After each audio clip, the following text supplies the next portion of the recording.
अस्सलामुअलैकुम, मैं हूं आबिद अंदली। वीडियो स्कैंडल केस पे मैंने पहले वीडियो की चौधरी इकराम साहब के साथ, लेकिन इस वीडियो में मैं आपको उस तवील समात का, उस केस का अहवाल बताऊंगा कि क्या हुआ और किस तरह से आज मरीम नवाज़ की तमाम उम्मीदों पे पानी फेर दिया सुप्रीम कोर्ट ने। ख़ास तौर पे आसिफ सईद खान खोसा के एक जुमले ने, जिस जुमले ने पूरी इस जितनी भी स्टोरी तैयार की गई थी, जिसमें बहुत ज़्यादा सहाफ़ियों ने अपने खून मिलाया था, जिसमें बहुत ज़्यादा सियासतदानों ने ये कोशिश की थी कि ये इसमें कोई रंग डल जाएगा, लेकिन वो कोई रंग नहीं डला। वो सारी कहानी को बेजायका, बदमज़ा और बिल्कुल बेज़ौक़ कर दिया आसिफ सईद खान खोसा साहब ने। लेकिन उससे पहले जब ये केस की समाअत शुरू हुई, उससे पहले भी मैं आपको बताऊं जिस तरह से इस ड्रामे को रचाया गया था। मरीम ये सोचती थी कि हमने एक तूफ़ान बपा कर दिया है। बहुत सारे सहाफ़ियों ने ये भी कहना शुरू कर दिया था कि अभी एक वीडियो और है, 2 वीडियो और हैं, 3 वीडियो और हैं जिसमें तूफ़ान है और अभी तूफ़ान आ जाएगा, पता नहीं क्या से क्या हो जाएगा, इदारों का एतमाद लोगों से उठ जाएगा और सारा जस्टिस सिस्टम शेक हो जाएगा। लेकिन ऐसा कुछ भी नहीं था। मरीम ने तो बड़ी कोशिश की थी कि अपने वालिद साहब को जो है वो निकाल लेंगी इस ड्रामे से। तिबी बुनियादों पे ज़मानत ना हुई, मैन अपील अभी पढ़ने गए, लेकिन ऊपर से ये ड्रामा करके उन्होंने अदालती निज़ाम पे असरअंदाज होने की जिस तरह से कोशिश की थी। आज हमने जजेस की जो मूड देखा, उनका जो कंडक्ट देखा, उससे तो कहीं से भी नहीं लगा कि एक लम्हे के लिए भी कोई जज उससे मुतासर हुआ हो, उस प्लानिंग से मुतासर हुआ हो। अब ये सारी प्लानिंग, जैसे पहले मरीम की और बहुत सारी प्लानिंग्स उनके अपने गले पड़ी, अपने वालिद की वजारत उज़्मा की कुर्सी छीनने से लेकर सलाखों के पीछे जाने तक, और अब लगता है ये प्लानिंग भी जो है वापस मरीम के ही गले में पड़ती हुई नज़र आ रही है। सब नॉर्मल था, तमाम लोग नॉर्मल थे। केस की समाअत शुरू हुई तो मैं वो तूफ़ान ढूंढता रहा कि वो तूफ़ान मुझे किसी जज के चेहरे पे नज़र आए, वो मुझे कोर्ट रूम के अंदर नज़र आए, कोर्ट रूम के बाहर नज़र आए। सिक्योरिटी थोड़ी ज़्यादा होती है यूजुअली जब इस तरह के केसेस होते हैं, लेकिन आज ख़ास तौर पे कोई नून लीग की तरफ से कोई बड़े लोग नहीं थे। जावेद हाशमी साहब आए हुए थे पीछे, और एक दो मेरे ख्याल मैंने आए हुए थे नून लीग की तरफ से। खैर उनको तो नोटिस भी नहीं था। और बाकी जो जहाँ तक तूफ़ान की बात, एक तकलीफ़ दे बात है, मेरे नीलम वैली में एक तूफ़ान आया, मेरा ताल्लुक़ उस इलाके से है, तकरीबन 22 से ज़ायद लोग वहाँ शहीद हुए हैं। तो वो एक तूफ़ान है, वो तकलीफ़ दे बात है। लेकिन इधर ऐसा कुछ तूफ़ान नहीं था। नॉर्मल केस की समाअत शुरू हुई, वकील ने दलाइल देना शुरू किए। तो जस्टिस आसिफ सईद खान खोसा साहब ने पूछा कि ये प्रेस कॉन्फ्रेंस कब हुई है, कहाँ हुई है, तो बताया कि किस तरह ये 6 तारीख को हुई है और इस तरह ये लोग थे। वकील ने फिर ये दलाइल देना शुरू किए कि इस तरह ये एक प्रेस कॉन्फ्रेंस की गई जिसमें अदलिया के जो वकार है वो मुतासर हुआ, अवामी मफाद के का मामला है ये, इसमें अदलिया की जो है वो सारी सेंटिटी आती है इसमें। और फिर उन्होंने सियासी जमातों के बयानात पढ़ना शुरू किए, किस तरह आसिफ जरदारी के ये इस पे बयानात आए हैं। फिर सिराजुल हक ने ये कहा जी कि इस पर तहकीकात होनी चाहिए, सुप्रीम कोर्ट बार ने इस पर यह रद्द-ए-अमल दिया, फलां तमाम जितने भी इदारे थे, तमाम जितने इंडिविजुअल्स थे, बड़ी सियासी जमातें थी, उनकी जितने भी बयानात थे उसको कोर्ट किया। फिर फिरदौसा शिकरवान साहिबा के उस बयान को कोर्ट किया कि हुकूमत इस पर इंक्वायरी करेगी, इसकी तहकीक करेगी। ये सारी बातें हुई। तो फिर आसिफ सईद खान खोसा साहब ने पूछा जी कि बताएं ये जज की जो वीडियो है, ठीक है, इसकी भी तहकीक होनी चाहिए। इस हुकूमत को चाहिए था कि उस पर तहकीक करती। ये जो हमारा अदालती निज़ाम है ये बयानात का मोहताज नहीं है। हम ये नहीं हो सकता कि कोई आए और हमें डिक्टेट करे और हम ऑन डिमांड जो है वो काम करें। हम लोगों के कहने पे नोटिस नहीं ले सकते, चूँकि जो वो सियासी जमातों के बयानात पढ़ के सुना रहे थे, फिर वो तमाम मुख्तलिफ लोगों के। तो फिर उसमें आसिफ सईद खान खोसा साहब ने यह भी कहा जी कि ये जो आप कह रहे हैं ये भी लोगों के कहने पे आप कह रहे हैं, तो अदालत क्यों लोगों के कहने पे नोटिस ले। चूँकि वकील साहब ने कहा जी कि पब्लिक इंपॉर्टेंस का इशू है, तो इसलिए इसमें ज़रूरी है, अदलिया के एतमाद का मसला है, जजेस के कंडक्ट का मसला है, ये तारीख का एक अहम तरीन केस है। इसलिए हमें चाहिए, हम ये चाहते हैं, हम ये सोचते हैं कि अदालत इसमें जो है वो प्रूव करे, ये अहम इशू है। आसिफ सईद खोसा साहब ने कहा जी कि बिल्कुल ये अहम इशू है, इसमें कोई शक नहीं है, लेकिन आप हमें अपनी तजावीज़ दें, हम इसको किस तरह से प्रूव कर सकते हैं। इसकी इंक्वायरी के बहुत सारे तरीके हो सकते हैं। इस इंक्वायरी को कौन हेल्ड करे, किस लेवल पे ये इंक्वायरी होनी चाहिए। इंक्वायरीज़ भी, इसके भी मुख्तलिफ पहलू हैं। वीडियो की हकानियत पे इंक्वायरी करनी है, ये इंक्वायरी इस कंडक्ट पे करनी है, जज के कंडक्ट पे करनी है, बहुत सारी चीज़ें हैं इसमें। फिर इस इंक्वायरी का जो कमीशन बने उसको हेड कौन करे, कोई जज करे, कोई सियासतदान करे, कोई सहाफ़ी करे, ये भी आप हमें बताएँ। तो उस पर उन्होंने फिर बताया कि आसिफ खान खोसा साहब ने यह भी कहा जी कि अभी ये केस जो है वो मेन अपील चूँकि हाई कोर्ट में है, तो उस सूरत में ये किस तरह से इफ़ेक्ट हो सकता है, ये हाई कोर्ट का केस जो है हम उसमें किस तरह से मुदाखलत कर सकते हैं, अपील का कितना इफेक्ट पड़ेगा उस पर हुकूमत खुद करती, चूँकि असल मामला जो है वो जज की इंटेग्रिटी का है, इंटेग्रिटी कंप्रोमाइज़ नहीं होनी चाहिए। वकील ने कहा जी कि सच की तलाश चाहिए हमें, सच बहुत ज़रूरी है इसमें, हम ये चाहते हैं कि सच को सामने आना चाहिए। तो आसिफ सईद खान खोसा साहब ने फरमाया कि सच की तलाश जो है वो बनी नौ इंसान की पैदाइश के अमल से ही शुरू हो गई है और हम भी सच की तलाश कर रहे हैं। लेकिन मसला यह है कि चूंकि ये केस इस वक्त अदालत में है, एक अदालत में ऑलरेडी चल रहा है, और अगर हम इस दौरान जो है वो प्रोब करते हैं तो कैसे हम जो है इस मुदाखलत कर सकते हैं। इसमें कोई शक नहीं कि जज का ये किरदार इसमें जो है वो ख़तरनाक हद तक गैर मामूली रहा। लेकिन चूंकि मामला हाई कोर्ट में है, मेन अपील के साथ इसको भी फिक्स कर दिया गया है, तो फिर उस सूरत में इसका मुस्तकबिल क्या होगा, किस तरह से ये चीज़ें आगे बढ़ेंगी, कहाँ तक हम इसमें अपना जो है वो दखल अंदाजी कर सकते हैं, ये सारी चीज़ें भी देखनी होंगी। सिर्फ इतना आसान नहीं है कि हम इस पर एकदम से जो है वो नोटिस ले लें और हम कोई इस तरह से चीज़ें शुरू कर लें। इसमें भी बहुत सारे पहलू हैं, उस पर बात करनी है। फिर दूसरे वकील आए, चूँकि इसमें 3 पिटिशनर थे, जो दूसरे वकील थे इकराम चौधरी साहब, उनको बताया आसिफ सईद खोसा ने कि आप लोग इसलिए इस पर ज़्यादा फोर्स कर रहे हैं कि ये एक बड़ा केस है, ये हाई प्रोफाइल केस है। अगर आप जस्टिस सिस्टम पे बात करते, उसके लेकुनास पे बात करते, तो आप ज़रूर उस चीज़ पे भी बात करते जब एक वकील ने जो है वो जज को कुर्सी मार दी थी। ये भी हमारे जस्टिस सिस्टम का वाक़या था, ये भी एक गैर मामूली वाक़या था। लेकिन आप लोग ज़्यादा हाई प्रोफाइल केस की बात करते हैं, तो उसमें जो है ना आप लोगों को ज़्यादा परेशानी होती है। तो इकराम चौधरी साहब ने कहा जी कि हम तो हमेशा इस चीज़ को जो है वो इसकी मजम्मत करते हैं जब इस तरह की कोई चीज़ आती है, लेकिन मैं आप इंडिपेंडेंट हूँ अपनी राय देने में। इसकी हम ये चाहते हैं कि इसकी इंक्वायरी होनी चाहिए। इस पे एक बड़ा टर्निंग पॉइंट शुरू हुआ। यहाँ उमर बदयाल साहब ने 2-3 कमेंट दिए। उन्होंने ये कहा जी कि अभी तक जो हम इस केस को देख रहे हैं, इन 3 चीज़ों में हम देखेंगे कि एक तो सेंटिटी है कोर्ट की, फिर हम देखेंगे कि जो करैक्टर है जज का वो इम्पोर्टेंट है, और फिर जज का जो मिसकंडक्ट है, इस सारे सिनेरियो को हम इन 3 चीज़ों पर रख कर जो है वो परखेंगे।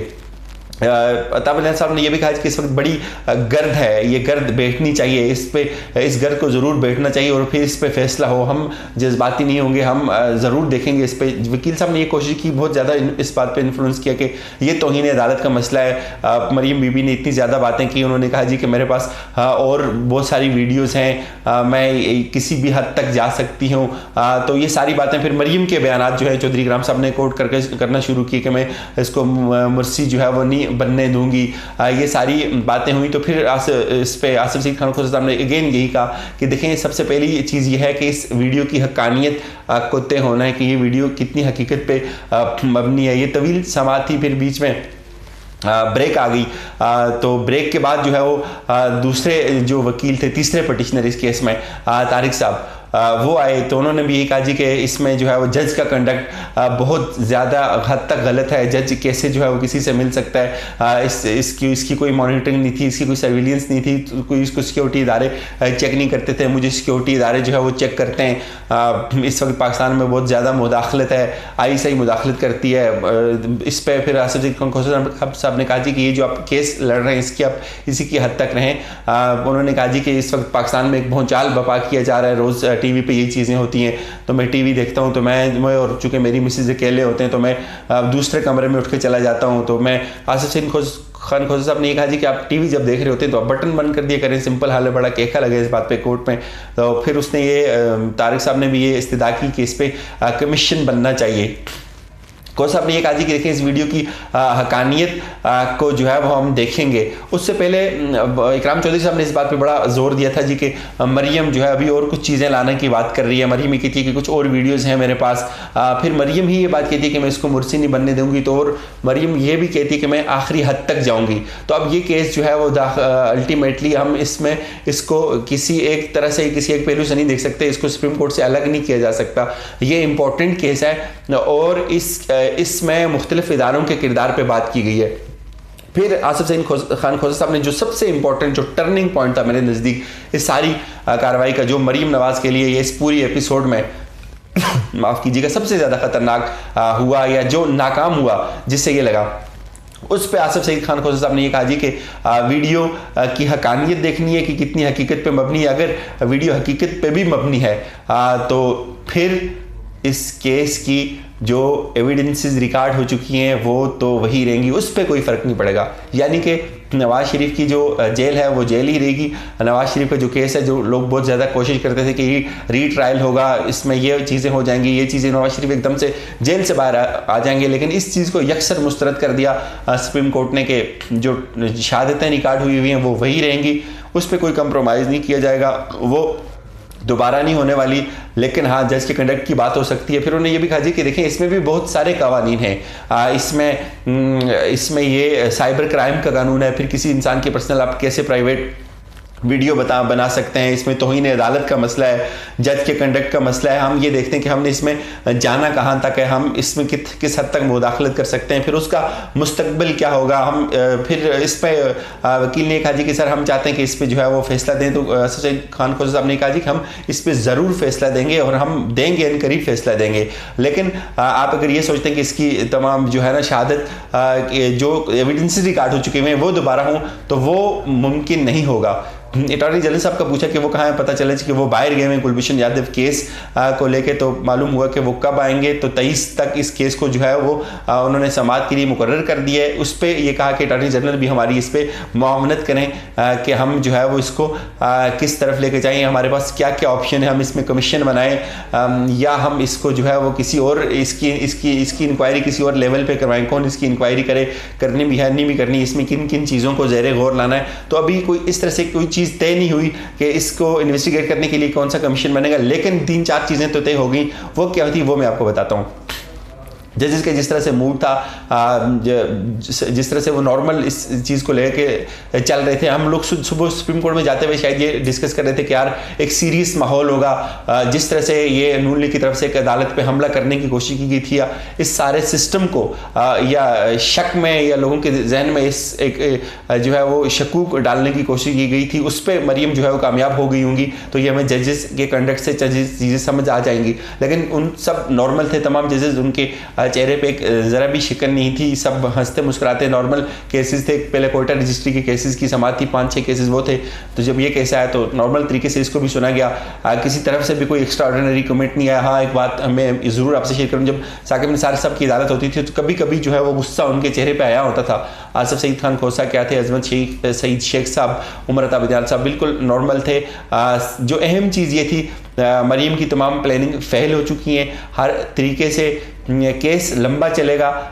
जिस तरह से ये नवाज शरीफ को इंस्टेंट रिलीफ देने की बात होती थी, ये जो इनका प्लान था कि शायद इस तरह से अदालत को जो है वो लेके आ जाएंगे, ये ज़ेर एताब कुछ भी नहीं हुआ, बिल्कुल भी नहीं आई अदालत, उल्टा ये केस इनके गले पड़ गया। अब इसकी तहकीकात होनी है कि क्या जज की भी प्राइवेट वीडियो बनाना ज़रूरी है। बहुत सारे लोग ये सोचते थे कि इस केस की जो समत है वो सिर्फ इस तरफ जाएगी कि मरीम के बजाय सिर्फ जज पे आएगी सारी बातें, चूँकि जज का एफिडेविट है उसको भी चूँकि पढ़ के सुनाया गया, उसमें भी कुछ चीज़ें थी, उनकी निशानदेही की गई कि सिर्फ इसमें जज जो है वो सारी चीज़ जज पे आएंगी। लेकिन नहीं, ये भी बात हुई कि क्या जज की वीडियोस बनाना जायज़ है, किस तरह से वीडियो बनाई गई, प्राइवेट वीडियो बनाई गई, किस तरह फिर जज उनको मिलता रहा, चूँकि जज अकेला नहीं था, ये बहुत सारे लोग इसमें शामिल हैं। तो नासिर जंजुआ हैं इसमें, जो है वो नासिर साहब हैं, जो भी हैं, जितने फरीकैन हैं, तो वो बात भी कहीं ना कहीं किसी लेवल पर अब इन्वेस्टिगेट होगी कि किस तरह से वीडियो सेल की गई थी, वो जज की गंदी वीडियोज़ खरीदी गई मरीम की तरफ से और फिर उसके बाद उसको ब्लैकमेल किया गया। तो अब बहुत सारी चीज़ें खुलेंगी और इसमें बेशुमार लोगों के नाम आएंगे। तो डेफिनेटली अब जो लगता है ये स्कैंडल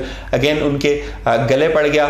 नवाज शरीफ पे फ़िलहाल जो बाहर आने के दरवाजे थे मुझे लगता है वो बंद हो गए। एक और चीज़ बड़ी इंपॉर्टेंट जो देखी जाएगी, अब मरीम का जो कंडक्ट है, ज़मानत के दौरान मरीम इदारों पे हमला करती हैं, किस तरह से वो चीज़ों को लेकर चलती हैं। शायद अब अगला जो 19 को है उसमें होगा या आगे किसी न किसी स्टेज पे ये बात भी ज़रूर ज़ेर बहस आएगी। तो वो वीडियो स्कैंडल जो था वो उल्टा मरीम के गले पड़ गया, उनके अब्बा के गले पड़ गया, किसी तरह से भी उनके लिए सूदमंद साबित नहीं हुआ।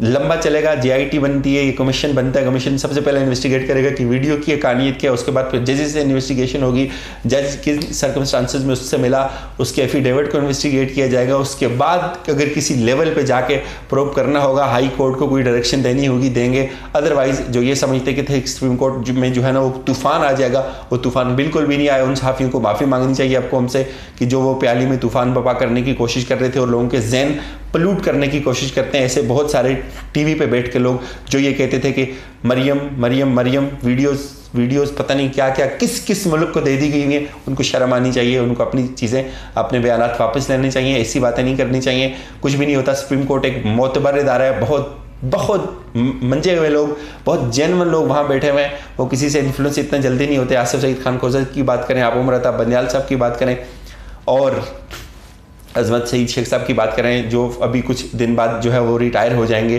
तो ये बातें जेब नहीं देती सहाफ़ियों को। जिन सहाफ़ियों ने मरीम को इस तरह की काउंसलिंग की थी वीडियो लाने में और इस कार्य खैर में हिस्सा जो है वो डाला था, उन्होंने उनको अब एहसास हो जाना चाहिए कि अब चीज़ें उनके हाथ में नहीं है। मेरी तरफ से यही कुछ ये तवील समात थी।